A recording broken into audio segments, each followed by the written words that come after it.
católico e espírita, é possível. O Concílio Vaticano II chamou os leigos a participarem ativamente da vida da Igreja, através do Decreto Apostolicam Actuositatem. Pede, graçando na nossa época gravíssimos erros que ameaçam inverter profundamente a religião, este concílio exorta de coração todos os leigos que assumam mais conscientemente suas responsabilidades na defesa dos princípios cristãos, a 6. Em que pese a doutrina da Igreja, bem como a sua tradição e o seu magistério, mostrarem a radical incompatibilidade entre o cristianismo e o espiritismo, muitos católicos, fracos na fé e pouco conhecedores da doutrina, teimam em persistir neste sincretismo perigoso. Vão à missa e ao culto espírita, como se isto não fosse proibido pela fé católica. É preciso ficar bem claro que o espiritismo, bem como suas derivações, contradiz frontalmente a doutrina católica em muitos pontos, sendo, portanto, impossível a um católico ser também espírita. Em 1953, os bispos do Brasil disseram que o espiritismo é o desvio doutrinário mais perigoso para o país, uma vez que nega não apenas uma ou outra verdade da nossa fé, mas todas elas, tendo, no entanto, a cautela de dizer-se cristão, de modo a deixar, a católicos menos avisados, a impressão erradíssima de ser possível conciliar catolicismo com espiritismo, orientação para os católicos, de Boaventura Kloppenburg, ed. Loyola, 5 ed. 1995 Pago 11. Muitas passagens da Bíblia comprovam o que está dito acima. A principal delas é a que está no livro do Deuteronômio. Não se ache no meio de ti quem faça passar pelo fogo seu filho ou sua filha magia negra, nem quem se dê à adivinhação, à astrologia, aos agouros, ao fetichismo, à magia, ao espiritismo, à adivinhação ou à evocação dos mortos, porque o Senhor, teu Deus, abomina aqueles que se dão a essas práticas. Deuteronômio 18, 9 e 13. Essas palavras da Bíblia são muito claras e fortes e não deixam dúvida sobre a proibição radical de Deus a todas as formas de ocultismo e busca de poder ou de conhecimento fora da vontade de Deus. E isto é um perigo para a vida cristã, porque contamina a alma. Deus abomina aqueles que se dão a essas práticas, diz a palavra de Deus. Abomina quer dizer, detesta, odeia, rejeita. Não consigo imaginar nada pior nesta vida do que uma pessoa ser abominável a Deus, por própria culpa. O livro do Levítico traz a mesma condenação. Não vos dirijais aos espíritas nem aos adivinhos, não os consulteis para que não sejais contaminados por eles. Lev 19,31. Essa contaminação espiritual é perigosa para o cristão. Por se tratar de um pecado grave, essa prática o coloca sob a influência e dependência do mundo tenebroso dos demônios. A primeira consequência para a pessoa que se dá a essas práticas proibidas, é um esfriamento espiritual. Começa a esfriar na fé, deixa a oração, os sacramentos, e torna-se fraco na fé, na esperança e na caridade, até, digamos, morrer espiritualmente. Se você entra num ambiente espírita, de macumba, candomblé, etc., mesmo que seja apenas por curiosidade, sem maldade, você está pecando e colocando-se sob o jugo do demônio. Neste assunto, é a curiosidade que leva muitos católicos ao pecado. Sabemos que o demônio pode se fazer presente nesses ambientes, já que a Igreja nos garante que nenhum espírito dos mortos andam perambulando pelo mundo e, muito menos baixando em lugar algum. os espíritos que baixam nesses centros, se baixam, são certamente espíritos malignos. Repete a palavra de Deus, pelo livro do Levítico. Se alguém se dirigir aos espíritas ou aos adivinhos para fornicar com eles, voltarei o meu rosto contra esse homem. Lef 20,6. Por adivinhos devemos entender todas as formas de se buscar o conhecimento de realidades ocultas, conhecer o futuro, etc. Entre essas práticas estão, entre outras, a invocação dos mortos, necromancia, a leitura das mãos, quiromancia, a astrologia, os búzios, cartomancia, consultas aos cristais, taros, numerologia, etc.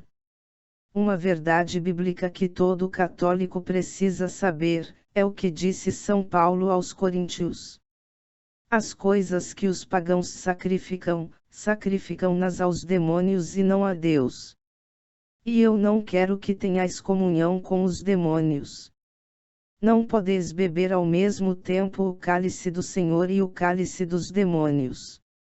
Não podeis participar ao mesmo tempo da mesa do Senhor e da mesa dos demônios. Ou quereis provocar a ira do Senhor? 1 Cor 10, 20 e 22. Qual é o grande ensinamento que esta palavra nos traz? Que todo culto que se presta a uma entidade espiritual, é recebido ou por Deus ou por Satanás. Como os pagãos não prestam o seu culto a Deus, então, por exclusão, quem o recebe é o demônio. Daí podermos entender por que Deus abomina aqueles que se dão a essas práticas pagãs já citadas. Neste caso, Deus é rejeitado, é traído. E daí podemos entender também por que o ambiente fica propício à presença e manifestação do mal. O Antigo Testamento está repleto da fúria de Deus para com o seu povo eleito, quando esse povo prevaricava, isto é, praticava a idolatria. Nessas situações, Deus abandonava o seu povo nas mãos dos seus inimigos, que os vencia nos combates, e muitas vezes os escravizava. O socorro de Deus só chegava depois que o povo se arrependia do mal que praticara. Pela boca do profeta Jeremias o Senhor diz: Eu os condenarei pelos males que cometeram, por me haverem abandonado, ofertando incenso a outros deuses e adorando a obra de suas mãos. Já 1,16. Ó céus, plasmai, tremei de espanto e horror. Porque o meu povo cometeu uma grande perversidade, abandonou-me, a mim, fonte de água viva, para cavar cisternas fendidas que não retem a água. Já 2:11-13. E o povo de Deus tinha plena consciência de que era a prática da idolatria que atraía sobre ele os castigos. Porque decretou o Senhor contra nós todos esses flagelos. Qual é o pecado, qual é o crime que cometemos contra o Senhor nosso Deus? Tu lhe dirás, é que vossos pais me abandonaram oráculo do Senhor para correr após outros deuses, rendendo-lhes um culto e diante deles se prosternando. E porque me abandonaram e deixaram de cumprir a minha lei, e porque vós mesmos fizestes pior que vossos pais, cada qual, sem me ouvir, obstinou-se em seguir as más tendências de seus corações.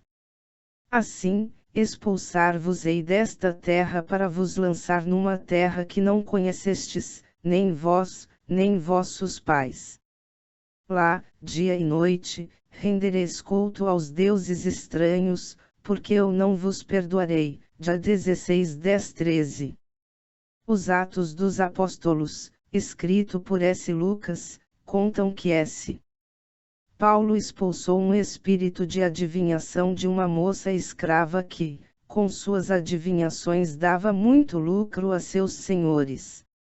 Disse S. Paulo a esse espírito de adivinhação: Ordeno-te em nome de Jesus Cristo que saias dela. E na mesma hora saiu, et 16, 16, 18. É óbvio que Paulo não falará a um fantasma ou a algo inexistente, apelando para a autoridade do nome de Jesus. São Paulo expulsou da escrava um demônio, um espírito de adivinhação que estava na moça e dava-lhe o poder de adivinhar. Isso muitas vezes ocorre nos centros espíritas e nos terreiros de macumba. O demônio sabe se transfigurar em anjo de luz, 2 Cor 11,14, como nos alerta São Paulo. E muito católico desavisado cai nas suas armadilhas. Como ele é um anjo, embora decaído, conserva os seus poderes superiores aos nossos. Sua inteligência é muito mais perfeita que a dos homens. E ele faz também os seus milagres. Para conferir isto com a palavra de Deus, basta ler o que São Paulo fala na carta aos Tessalonicenses. A manifestação do ímpio será acompanhada, graças ao poder de Satanás, de toda a sorte de portentos, sinais e prodígios enganadores. Ele usará de todas as seduções do mal com aqueles que se perdem, por não terem cultivado o amor à verdade que os teria podido salvar. 2 Ties 2:9 e 10. O Espiritismo nega pelo menos 40 verdades da fé cristã. 1. Nega o mistério, e ensina que tudo pode ser compreendido e explicado. 2. Nega a inspiração divina da Bíblia. 3. Nega o milagre. 4. Nega a autoridade do magistério da Igreja. 5. Nega a infalibilidade do Papa. 6. Nega a instituição divina da Igreja. 7. Nega a suficiência da revelação. 8. Nega o mistério da Santíssima Trindade. 9. Nega a existência de um Deus pessoal e distinto do mundo. 10. Nega a liberdade de Deus. 11. Nega a criação a partir do nada. 12. Nega a criação da alma humana por Deus. 13. Nega a criação do corpo humano. 14. Nega a união substancial entre o corpo e a alma. 15. Nega a espiritualidade da alma. 16. Nega a unidade do gênero humano. 17. Nega a existência dos anjos. 18. Nega a existência dos demônios. 19. Nega a divindade de Jesus. 20. Nega os milagres de Cristo. 21. Nega a humanidade de Cristo. 22. Nega os dogmas de Nossa Senhora, Imaculada Conceição, Virgindade Perpétua, Assunção, Maternidade Divina. 23. Nega nossa redenção por Cristo, é o mais grave. 24. Nega o pecado original. 25. Nega a graça divina. 26. Nega a possibilidade do perdão dos pecados. 27. Nega o valor da vida contemplativa e ascética. 28. Nega toda a doutrina cristã do sobrenatural. 29. Nega o valor dos sacramentos. 30. Nega a eficácia redentora do batismo. 31. Nega a presença real de Cristo na Eucaristia. 32. Nega o valor da confissão. 33. Nega a indissolubilidade do matrimônio. 34. Nega a unicidade da vida terrestre. 35. Nega o juízo particular depois da morte. 36. Nega a existência do purgatório. 37. Nega a existência do céu. 38. Nega a existência do inferno. 39. Nega a ressurreição da carne. 40. Nega o juízo final. Apesar de tudo isso, muitos continuam a proclamar que o Espiritismo e o Cristianismo ensinam a mesma coisa. Na verdade, é o joio no meio do trigo, em MT 13,28, que o inimigo semeou na messe do Senhor. Nada como o Espiritismo nega tão radicalmente a doutrina católica. Ouçamos, finalmente, a palavra oficial da nossa Mãe Igreja, que tão bem nos ensina através do Catecismo. Todas as formas de adivinhação hão de ser rejeitadas, recurso a Satanás ou aos demônios, evocação dos mortos ou outras práticas que erroneamente se supõem descobrir o futuro. A consulta aos horóscopos, a astrologia, a quiromancia, leitura das mãos, a interpretação de presságios e da sorte, os fenômenos de visão, bolas de cristais, o recurso a médiums escondem uma vontade de poder sobre o tempo, sobre a história e finalmente sobre os homens, ao mesmo tempo que um desejo de ganhar para si os poderes ocultos. Estas práticas contradizem a honra e o respeito que, unidos ao amoroso temor, devemos exclusivamente a Deus. N. Graus 2116. O Espiritismo implica frequentemente práticas de adivinhação ou de magia. Por isso a Igreja adverte os fiéis a evitá-lo. N. Graus 2117. Os católicos que se deram a essas práticas condenadas pela Igreja podem e devem abandoná-las com urgência. Devem procurar um sacerdote, fazer uma confissão clara dos seus pecados e prometer a Deus nunca mais se dar a essas práticas. É preciso também destruir todo o material, livros, imagens, gravuras, vestes, etc., usadas e consagradas nesses cultos. O pecado dessas práticas é contra o primeiro mandamento da lei de Deus, amar a Deus sobre todas as coisas.